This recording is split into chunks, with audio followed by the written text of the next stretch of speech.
Bismillahirrahmanirrahim. Assalamualaikum warahmatullahi wabarakatuh. Alhamdulillahi rabbil alamin. Wa bihi nasta'inu ala umuri dunya waddin. Wa sallallahu ala sayyidina Muhammadin wa ala alihi wa sahbihi ajmain. Amma ba'du. Rabbi shrah li sadri wa yassir li amri wahlul 'uqdatam min lisani yafqahu qawli. Hadirin hadirat yang Allah muliakan, pada malam hari ini sudah sampai bahasan kita hadis Arba'in An-Nawawiyah pada hadis yang ke-8.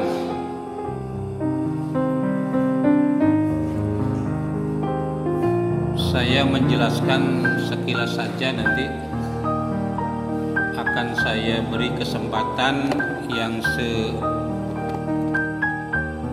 seluas-luasnya untuk menyampaikan pertanyaan yang hadir di sini. Tema kita yakni mengenai ketentuan memerangi manusia. Hadis ini diriwayatkan dari Ibnu Umar. Bismillahirrahmanirrahim. Mari kita kaji ya. Ani bani Umarin Umaro, ya, Ani bani Umaro radhiyallahu anhuma. Dari Abdullah bin Umar radhiyallahu, semoga Allah meridhoi, anhuma, kepada keduanya. Dalam hadis itu sering kita dengar kata-kata radhiyallahu anhu, radhiyallahu anha, atau radhiyallahu anhuma. Kalau disebut radhiyallahu anhu berarti sahabat itu satu orang. Kalau radhiyallahu anhuma berarti dua orang. Tadi di dalam hadis ini doanya kepada dua gitu, radhiyallahu anhuma, semoga Allah meridhoi kepada keduanya. Kenapa? Karena dua-duanya itu sahabat Nabi, yaitu Abdullah dan Umar. Abdullah itu nama anak dari Umar, maka disebut Ani bani atau an Abdillah bani Umar, ya, dari Abdullah bin Umar. Orang Arab seperti yang saya jelaskan minggu yang lalu atau 2 minggu yang lalu, biasanya jarang menyebut nama orang secara langsung. Biasanya digunakan nama laqab, ya, atau sebutan seperti Ibnu Umar, anaknya Umar. Kadang-kadang kita tidak tahu sebenarnya namanya siapa. Ibnu Umar, ya, itu nama yang sebenarnya itu Abdullah. Abdullah itu anaknya Umar. Nah, Umar saja jarang juga sebut Umar itu. Apalagi kalau tidak menjadi khalifah.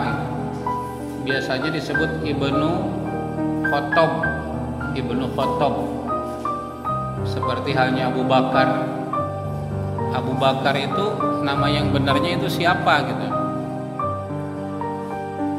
Abu Bakar, ayahnya Bakar. Nah, ini kan kita jarang tahu ini siapa sebenarnya nama dari Abu Bakar itu yang asli. Abu Bakar itu bapaknya Bakar gitu. Nah, kalau di GGS ini ada misalnya di antara kita, mohon maaf ya, Pak Ustadz Yudi misalnya ya, itu kalau di Arab jarang disebut namanya, tapi anak yang pertama dari Ustaz Yudi itu siapa namanya? Ya, jadi Abu Fakih ya. An Abi Fakih. Nah, Abi Fakih itu siapa yang benarnya namanya? Namanya Yudi gitu. Tapi yang disebut Abu Fakih, bapaknya Fakih. Nah, kalau kedua-duanya sahabat, maka digunakan radhiyallahu anhuma, seperti an Abdullah bin Abbasin.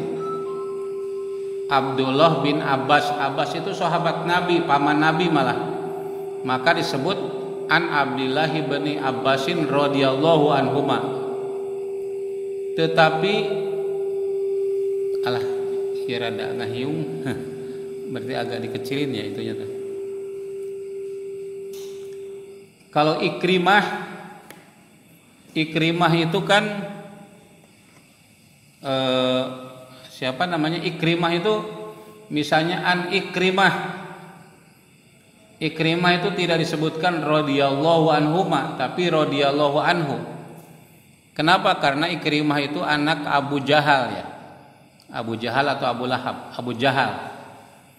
An Ikrimah radhiyallahu anhu itu tidak disebut radhiyallahu anhuma, karena Abu Jahal itu tidak Islam, bukan sahabat Nabi.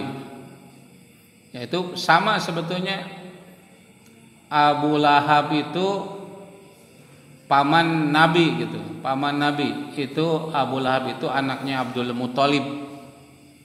Anaknya Abdul Muthalib, tapi kemudian itu diberi karena bukan sahabat tidak didoakan radhiyallahu anhuma. Ani bin Umar radhiyallahu anhuma, dia mengatakan qala umirtu itu artinya aku diperintah. Amaro ya'muru ya, amaro ya'muru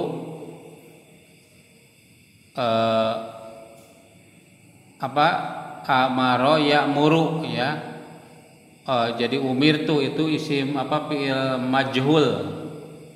Fi'il majhul itu fi'il yang tidak disebutkan fa'ilnya, tapi yang ada adalah naibul fa'il.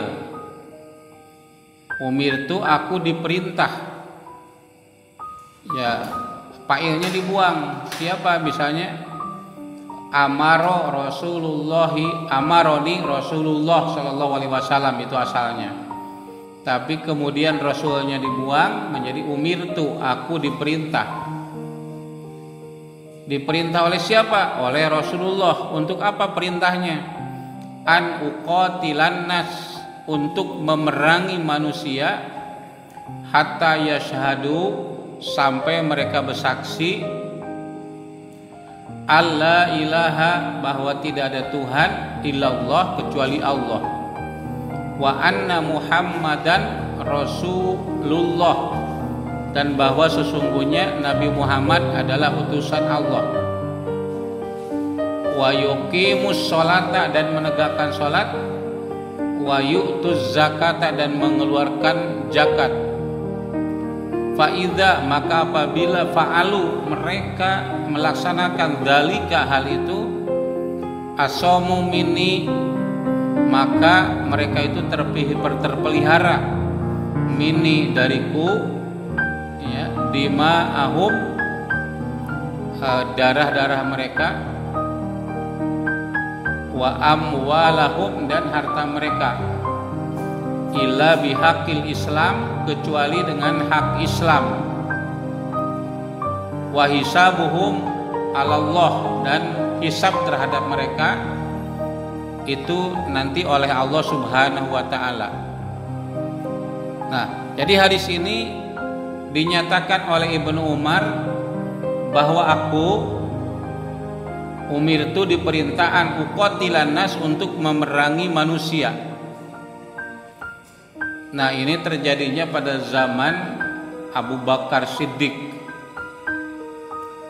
Setelah Rasulullah Shallallahu Alaihi Wasallam wafat, maka banyak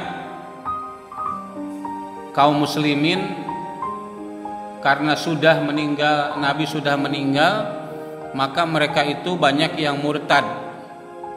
Salah satu masalah yang dihadapi oleh Abu Bakar Siddiq yaitu adanya orang-orang murtad. Yang kedua, orang-orang yang tidak mau mengeluarkan zakat. Karena apa? Nabi Muhammad sudah meninggal. Kalau sudah meninggal Nabi Muhammad, lalu siapa lagi nabinya? Abu Bakar itu bukan nabi. Maka mereka itu banyak yang murtad. Dan banyak yang tidak mau mengeluarkan zakat. Maka Abu Bakar Siddiq mengetahui dalil dari Nabi Shallallahu Alaihi Wasallam yang diterima oleh Ibnu Umar, yang dalam hadis itu dinyatakan bahwa orang-orang murtad itu harus diperangi. Orang-orang yang tidak mau mengeluarkan zakat dan tidak menegakkan sholat itu harus diperangi gitu. Jadi yang pertama yang murtad. Yang murtad itu harus diperangi. Ini dalam ajaran Islam. Ini saya tidak menjelaskan HAM ala barat gitu ya. Tapi ajaran agama Islam yang murtad itu harus diperangi. Ya tentu cara memeranginya itu beragam. Kalau zaman dahulu mungkin caranya dengan perang, membawa pedang dan lain-lain. Tapi kalau sekarang di kita itu tidak ya. Misalnya ibu-ibu di Margawati di Garut ya, atau di kota di mana itu di daerah dekat GP itu banyak orang-orang yang murtad gara-gara hanya diberi makanan-makanan instan gitu. Jadi mereka menyebarkan agama dengan cara mendatangi warung, ditanya siapa yang tidak Jumatan, ya lalu didatangi ya.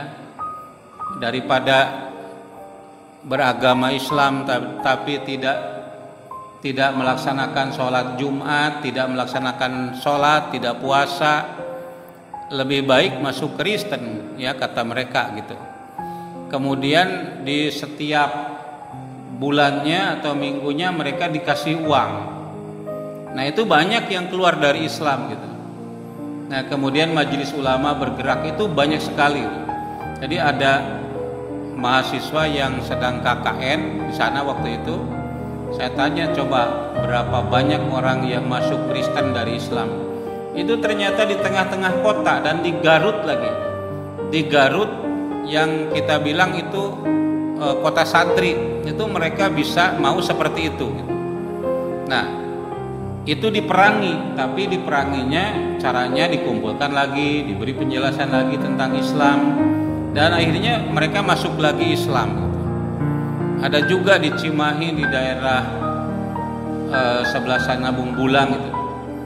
Banyak orang Islam yang diberi pinjaman utang, lalu setelah berapa banyak utangnya itu mereka ditagih, ya lalu tidak apa-apa kata yang memberi utang, tidak membayar utangnya tapi harus pindah agama. Nah, banyak yang pindah agama pada saat itu. Dan ini yang menjadi incaran itu banyak tempat, termasuk daerah-daerah selatan, ya di pantai-pantai itu. Nah, sehingga umat Islam itu harus bergerak, tidak boleh tinggal diam. Nah, itu yang murtad. Kemudian ada yang tidak mau melaksanakan sholat, ya. Tidak mau melaksanakan sholat. Yang murtad itu diharuskan kembali untuk mengucapkan 2 kalimat syahadat ya. Umirtu an uqatila nas hatta yashhadu. Hatta yashhadu, sehingga mereka itu syahadat lagi. Alla ilaha illallah wa anna Muhammadar Rasulullah, bahwa tidak ada Tuhan selain Allah dan Muhammad adalah utusan Allah. dan syahadat ini atau janji ini sudah diucapkan oleh kita pada saat berada di alam arwah. Ya, pada kurang lebih 2000 tahun sebelum Nabi Adam alaihissalam diciptakan, roh manusia itu sudah diciptakan. Kemudian roh itu berada di bawah arasnya Allah. Lalu mereka dibuat perjanjian, ya. Alastu birabbikum qalu bala syahidna. Bukankah aku ini Tuhan kalian? Nah, mereka ruh itu menjawab syahidna, bala, tentu syahidna, kami bersaksi. Nah, bersaksinya apa? Alla ilaha illallah wa anna muhammadar rasulullah. Lalu janji itu dilepas lagi, dilepas setelah dewasa gitu. Ada orang yang sejak dilahirkan tetap dalam keadaan Islam, ada yang tetap dalam keadaan Islam, tidak keluar dari Islam, ya, tidak keluar dari Islam. Tetapi ada yang sudah dewasa keluar dari Islam. Kata para ulama, yang menjadi patokan Islam atau tidaknya seseorang anak itu dari usia kecil itu gitu. Jadi usia 3 tahunan mulai berbicara. Ya, kata-kata yang disampaikan itu kata-kata Islam, kata-kata Hindu, kata-kata Buddha, kata-kata Yahudi, Nasrani gitu. Nah, itu yang menjadi patokan. Ya, para ulama mengatakan kalau anak itu dilahirkan dari ibu dan bapaknya Islam, bahkan ada yang mengatakan asal ibu atau bapaknya saja salah satunya Islam, maka anak itu dihukumi Islam. Ya, anak itu dihukumi Islam sampai jelas-jelas nyata bahwa dia tidak menyatakan Islam atau keluar, mungkin bahkan keluar dari Islam. Nah, itu yang menjadi patokannya. Tapi kalau anak itu dilahirkan oleh ibu dan bapaknya yang tidak Islam, maka anak itu dinyatakan bukan Islam sampai mereka itu mengucapkan 2 kalimat syahadat. Nah, kalau orang murtad keluar dari Islam, tapi keluar dari Islamnya itu tidak ada yang tahu, kalau mau masuk Islam lagi cukup syahadatnya langsung kepada Allah Subhanahu wa taala, berikrar sendiri. Tapi kalau menyatakan keluar dari Islamnya disampaikan kepada orang banyak, maka untuk menyatakan keislamannya juga harus disaksikan oleh orang banyak gitu. Nah, itu ketentuan mengenai syahadat itu. Nah, jadi kalau orang itu murtad, kita diminta untuk memerangi, kembali mendakwahi supaya kembali kepada Islam. Ya. Hatta yashhadu alla ilaha illallah wa yuqimu sholat, dan mereka itu menegakkan sholat. Ya, kalau masih belum sholat terus diperangi. Wa yutu zakat, dan mengeluarkan zakat. Mengenai sholat ini di dalam kitab Sulam At-Taufiq disebutkan wa yajibu ala wulatil amri qatlu tarikis sholah. Wajib kepada ulil amri untuk memerangi orang yang tidak sholat. Nah, lalu yang ketiganya itu zakat. Ya, sampai mereka itu mengeluarkan zakat, karena zaman Abu Bakar Siddiq banyak orang yang tidak mau mengeluarkan zakat, sehingga yang tidak mengeluarkan zakat itu diperangi oleh Abu Bakar Siddiq gitu. Nah, apabila itu dilakukan, apabila sudah syahadat lagi, sudah menegakkan sholat lagi, sudah mengeluarkan zakat lagi, as-saumu mini dima'ahum, maka mereka itu terpelihara. Apanya? Terpelihara dari apa? Dari ku gitu. Dari ku itu dari kaum muslimin. Tidak boleh ada yang memerangi orang yang syahadat, orang yang sholat, orang yang mengeluarkan zakat. illa bihaqqil Islam, kecuali dengan hak Islam. Hak Islam itu apa? Yang pertama, orang murtad itu hukumannya dihukum mati. Yang kedua, orang yang membunuh hukumannya kisos, dihukum bunuh lagi, itu kisos namanya. Yang ketiga yaitu orang yang berzina, jinahnya itu zina muhson. Zina muhson itu yaitu zina seorang laki-laki yang punya istri atau yang sudah pernah punya istri, atau perempuan yang sudah punya suami atau yang punya suami berzina, itu hukumannya rajam, ya, rajam. Tapi kalau zina ghair muhson, yaitu yang masih gadis yang dan lajang, itu hukumannya yaitu dicambuk sebanyak 100 kali.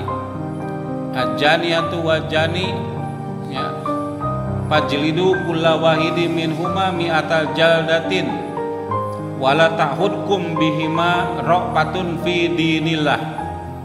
Orang yang berzina laki-laki dan perempuan, maka jilid, ya, atau cambuk mereka itu mi'atal jaldah, 100 kali.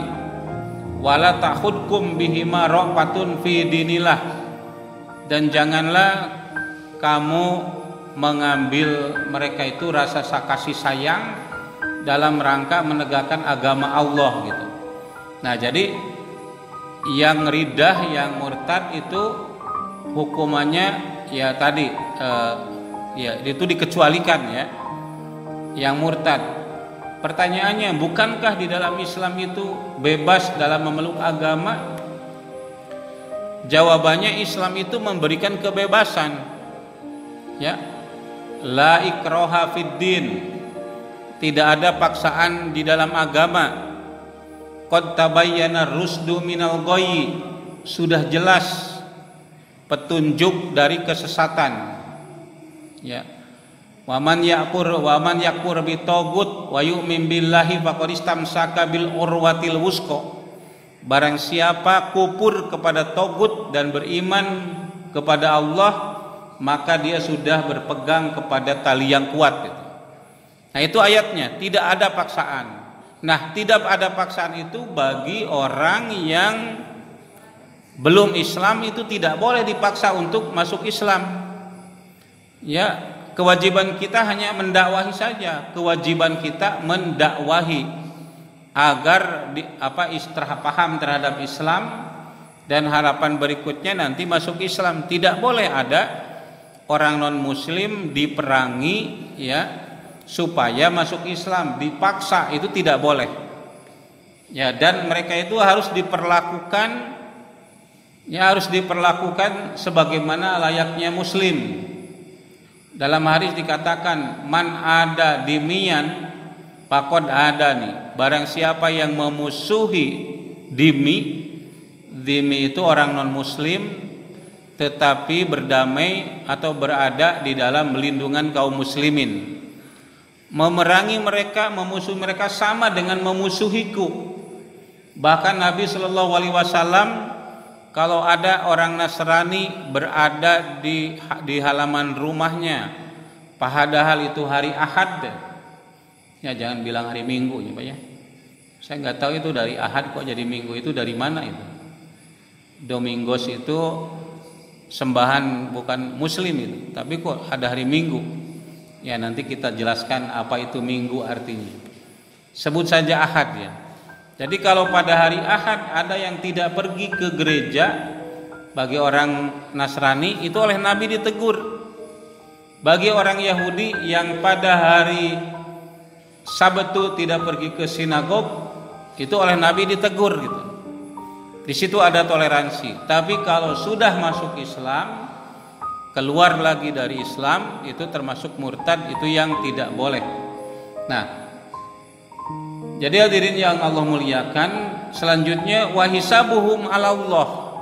Tadi disebutkan tidak boleh melakukan penyerangan apalagi pembunuhan, ya. Apabila orang itu sudah syahadat, sudah sholat, sudah zakat, kecuali ya dalam 3 hal tadi: 1 murtad, 2 jinah muhson, yang ketiga melakukan pembunuhan, itu kisos namanya. Nah, tetapi wahisabuhum 'ala Allah, perhitungan mereka nanti itu kepada Allah.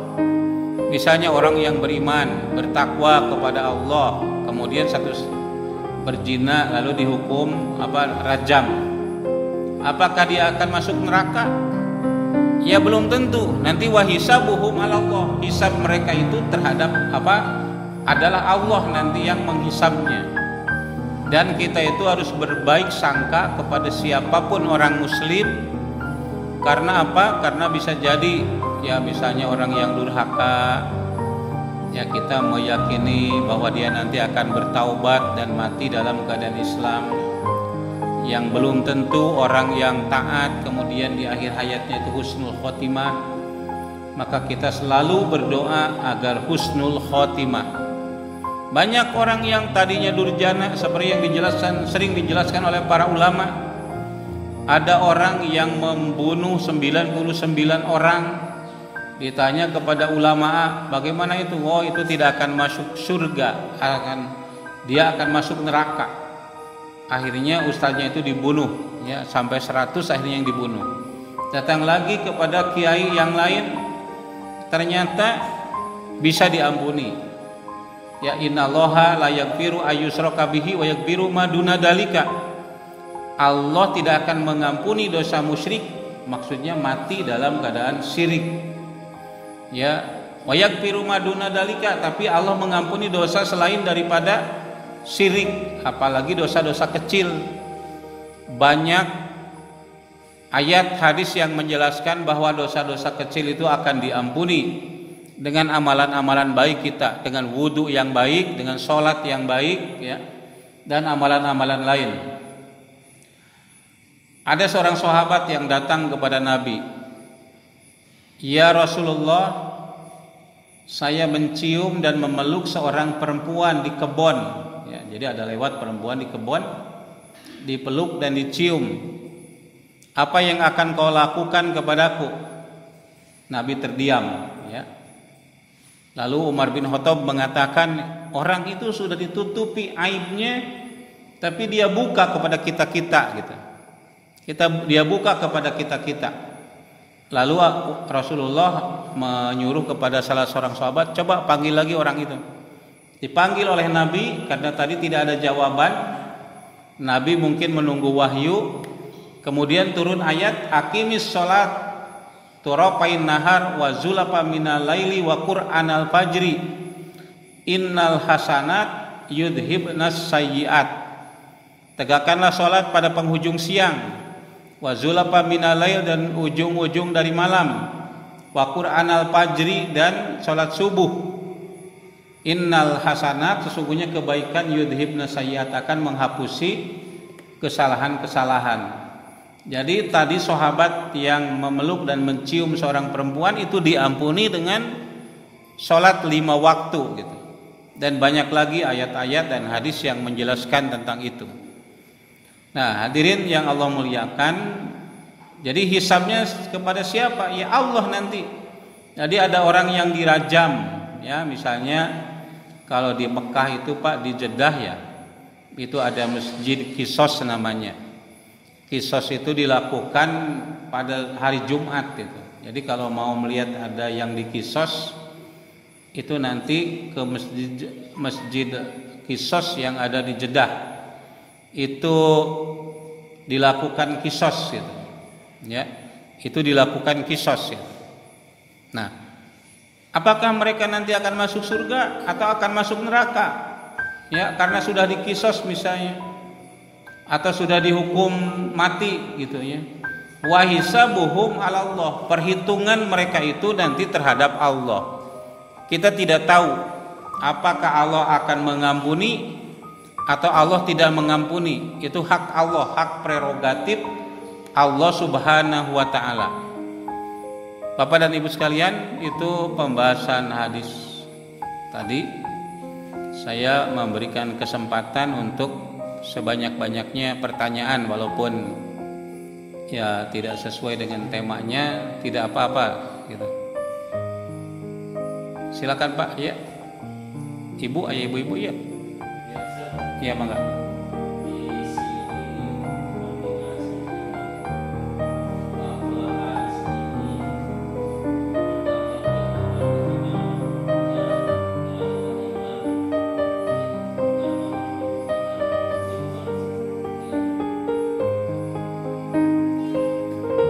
Ada orang ya di dalam khazanah keilmuan Islam itu ada aliran-aliran dalam bidang akidah itu ada Syiah dan ada Sunni gitu.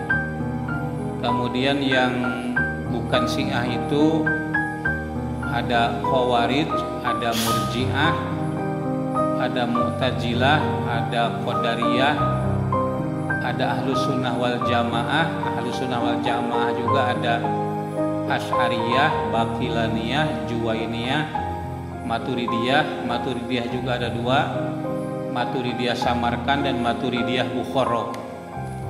Masing-masing paham firqah-firqah tersebut memiliki paham tersendiri. Khawarij misalnya, Khawarij berpendapat al-murtakibul kabair, pelaku dosa besar itu dihukumi kafir. Jadi jelas antara iman dengan amal itu ada kaitan yang sangat erat. Kalau orang itu melakukan dosa besar maka dihukumi kafir, bahkan dihukumi musyrik gitu. Itu oleh kaum Khawarij. Nah, inilah sebetulnya kelompok Islam garis keras itu. Ya. Ini kelompok Islam garis keras. Itu ada seorang pemimpin mereka yang diberi namanya itu Wahhab. Sehingga disebut yang keras itu Wahabi. Tetapi Wahabi di sini sering diterapkan kepada golongan yang salah. Misalnya gerakan Muhammad bin Abdul Wahab di Mekah itu sering disebut Wahabi.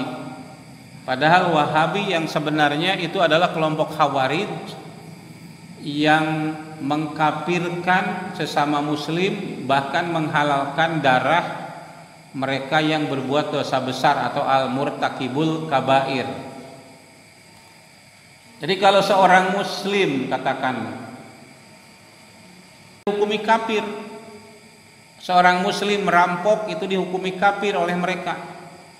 Tetapi muncul antitesis ya, lawan dari Khawarij itu namanya Murji'ah.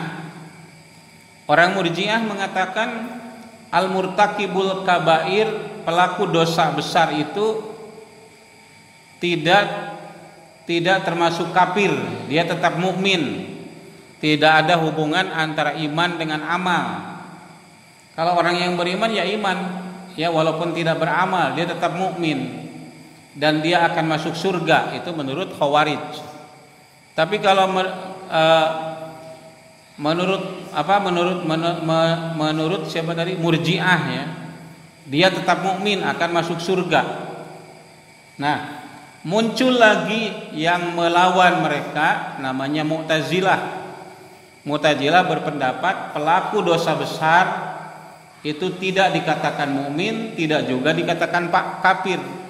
Al-manjilah bainal manjilatain, posisi di antara dua posisi.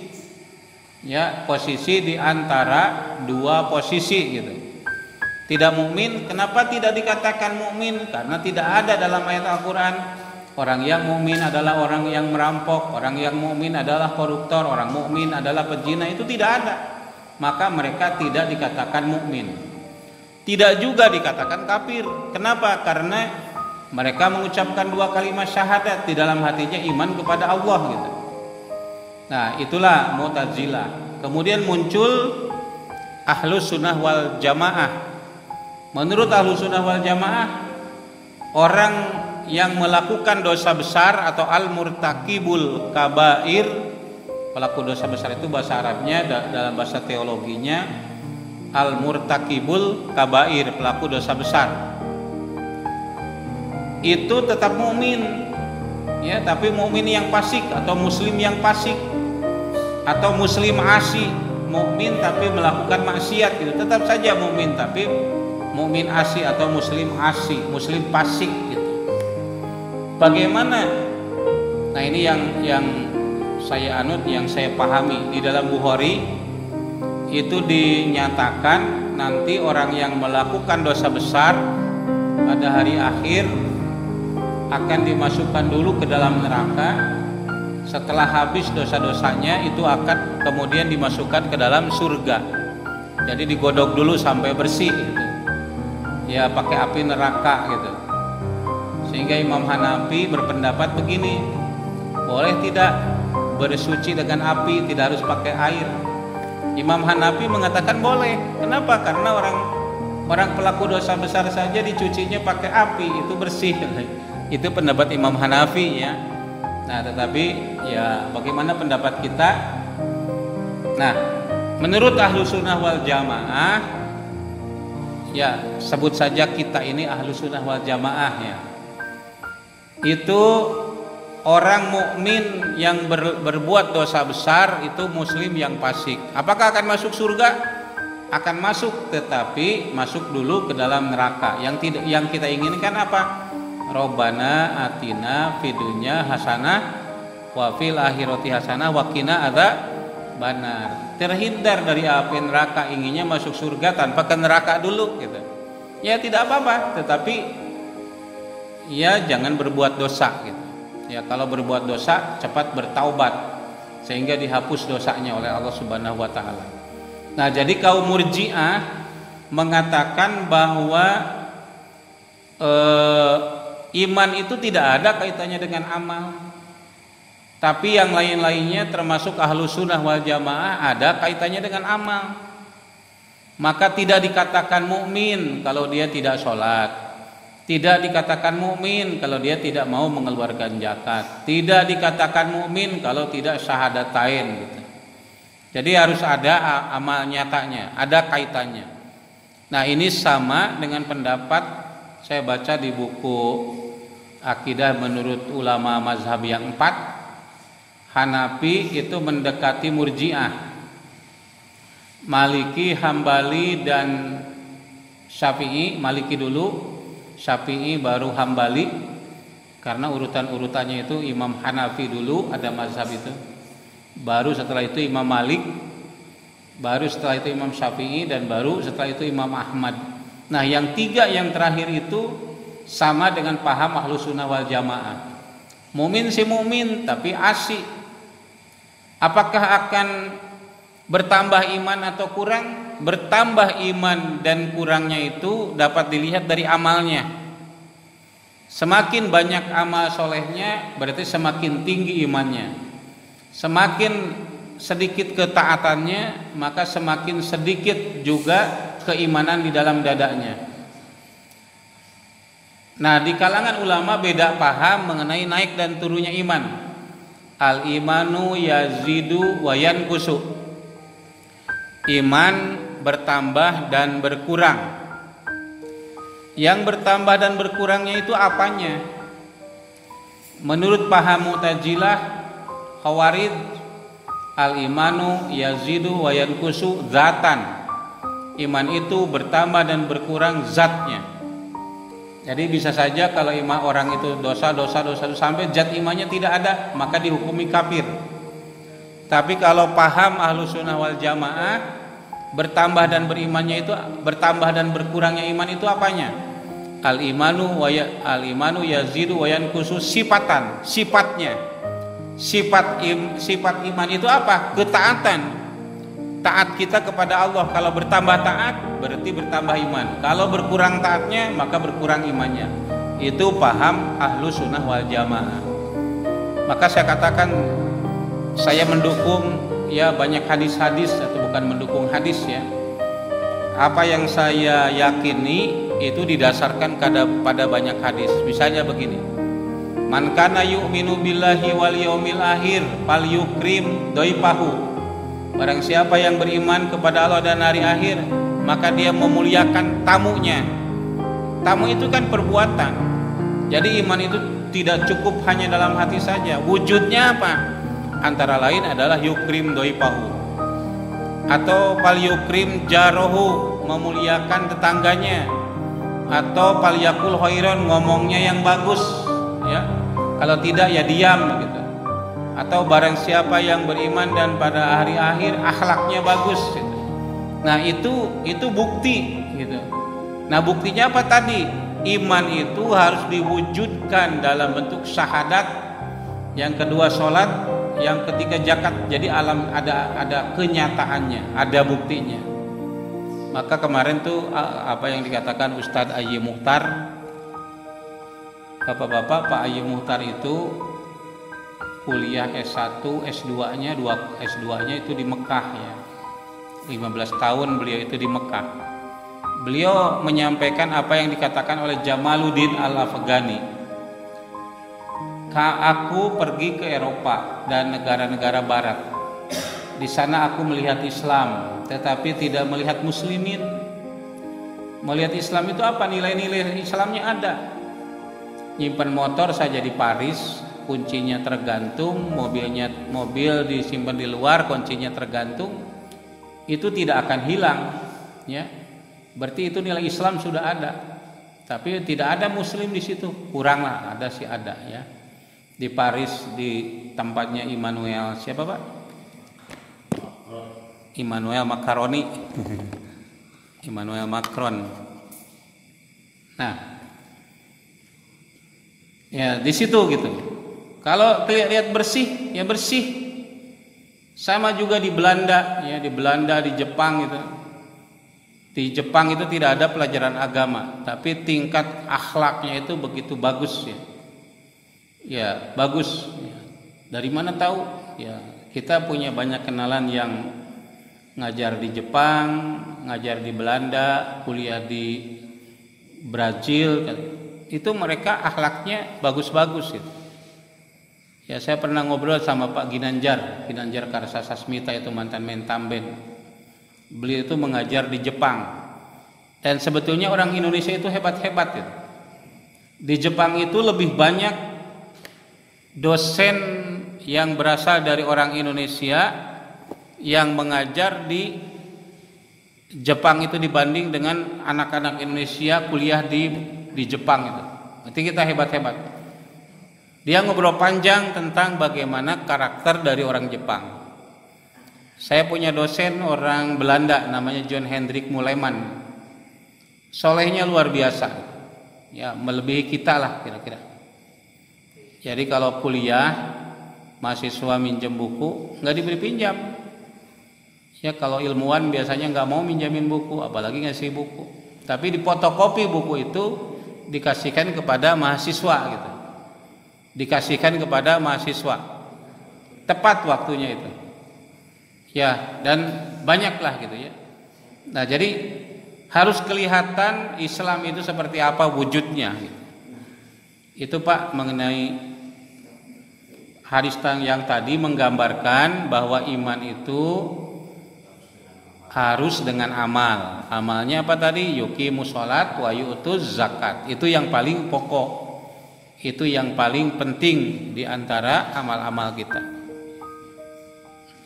Ada lagi Pak, Bu?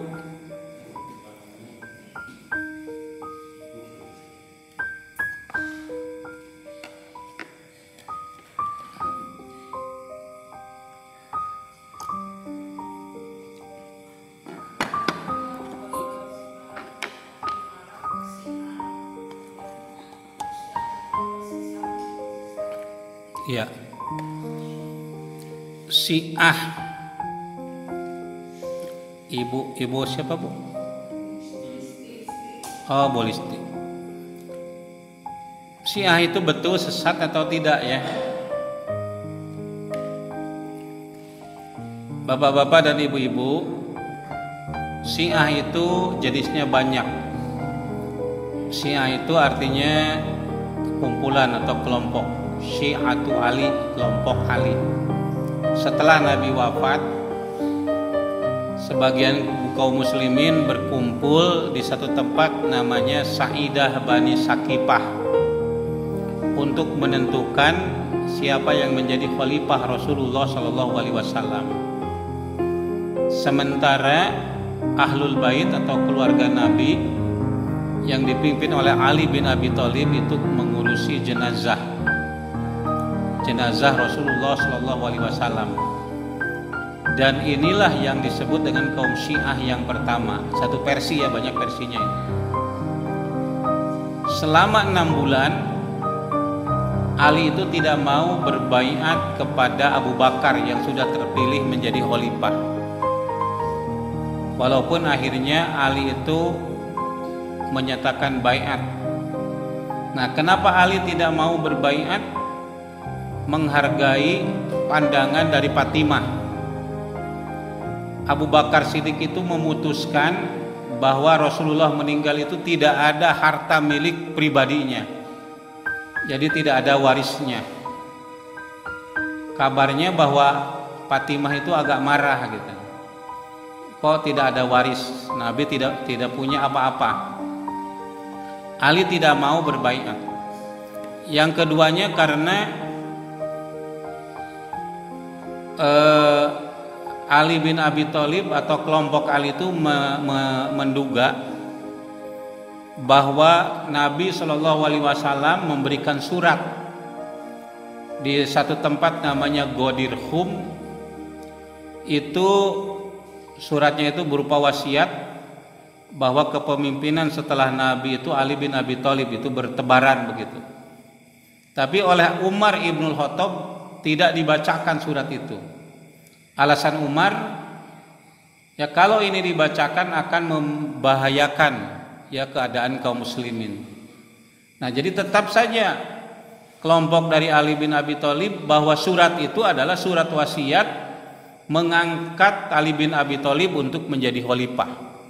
Nah, maka kelompok Syiah itu tidak mau menerima kepemimpinan Abu Bakar, Umar, Utsman, bahkan mereka itu menyatakan bahwa khalifah yang 3 itu sudah merampas hak Ali bin Abi Thalib. Yang keduanya bahwa mereka itu adalah kafir yang harus diperangi gitu. Nah, terus sampai berlanjut setelah Ali bin Abi Thalib berkuasa, kemudian kekuasaan Ali itu lepas ke tangan Muawiyah bin Abi Sufyan. Kemudian berlanjut ya sampai hari ini dikuasai Islam itu oleh dinasti Umayyah, dinasti Abbasiyah, kemudian Turki Utsmani. Kemudian kelompok Syiah tadi mengangkat setelah Ali itu Hasan, Husain, kemudian ke bawahnya dan seterusnya sampai 12 imam. Nah, apakah Syiah itu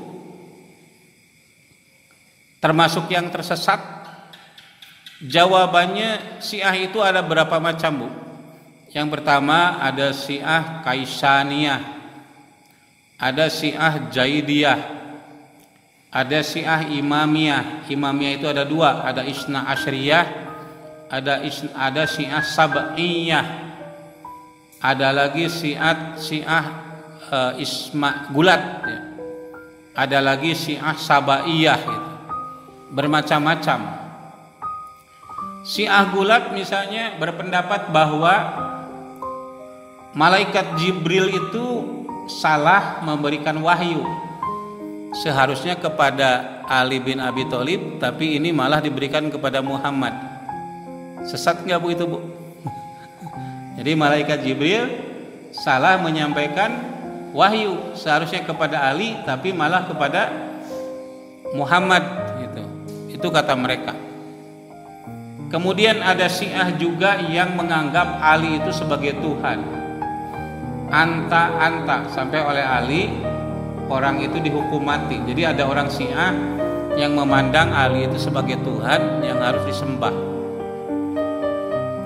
Bermacam-macam ya mengenai Syiah itu, tidak satu. Jaidiyah itu memang mengatakan bahwa yang paling berhak untuk menjadi imam setelah Rasulullah itu Ali bin Abi Thalib. Tapi realitas politik menunjukkan Ali tidak dikehendaki pada saat itu, maka pemimpin dipegang oleh Abu Bakar, Umar, dan kemudian Utsman. Mereka tidak mengkafirkan 3 orang itu Zaidiyah ya, Kaisaniyah, karena Ali ternyata punya anak bukan hanya dari Fatimah tapi juga dari istri lain. Nah, inilah yang Zaidiyah, yang sampai hari ini buku-buku karya mereka juga masih digunakan oleh ulama-ulama Ahlus Sunnah wal Jamaah. Misalnya Nailul Autor gitu. Atau ada usul fikih ya, Irsadul Fuhul, itu digunakan oleh orang-orang Sunni.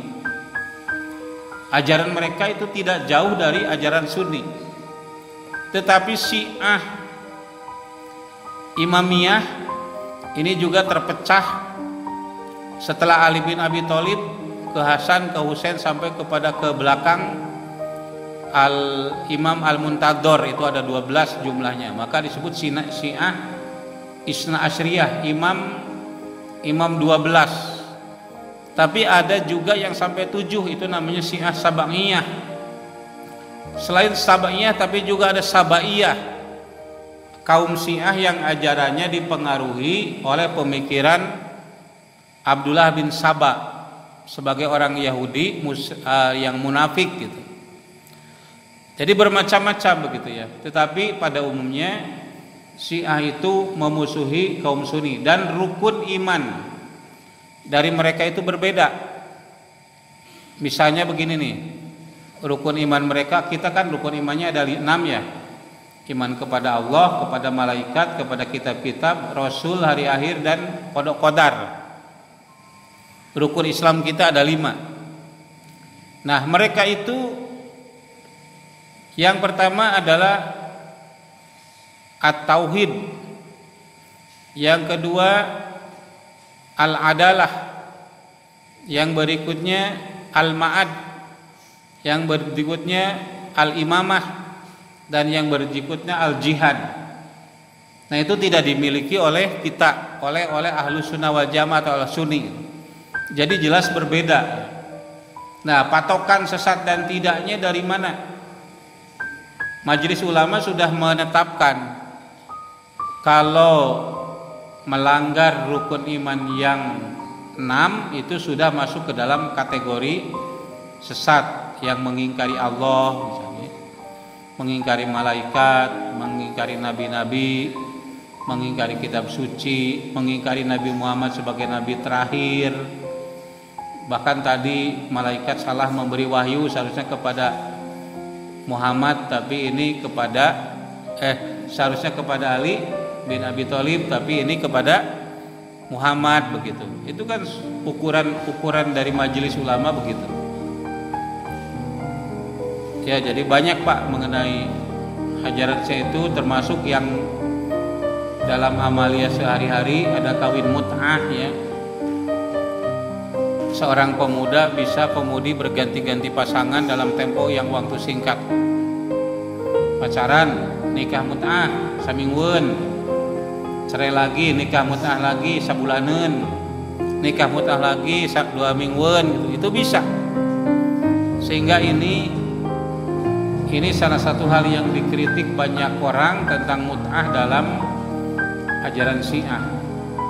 Imam Syafi'i mengatakan, ini la aro fil islami ma haramahullah summa ahala summa harama summa harama ila yaumil qiyamah. Aku tidak melihat dalam Islam sesuatu yang Allah haramkan, kemudian halalkan, kemudian haramkan sampai hari kiamat, illal mut'ata, kecuali nikah mut'ah. Hanya kelebihan dari kaum Syiah itu, dalam dunia ilmu mereka itu terus berkembang, berbeda dengan kaum Sunni. Buku tentang politik saja dalam dunia Sunni sampai hari ini sampai kepada Imam Al-Mawardi, Al-Ahkam As-Sultaniyah. Kalau Syiah itu banyak karya-karya ilmiahnya itu.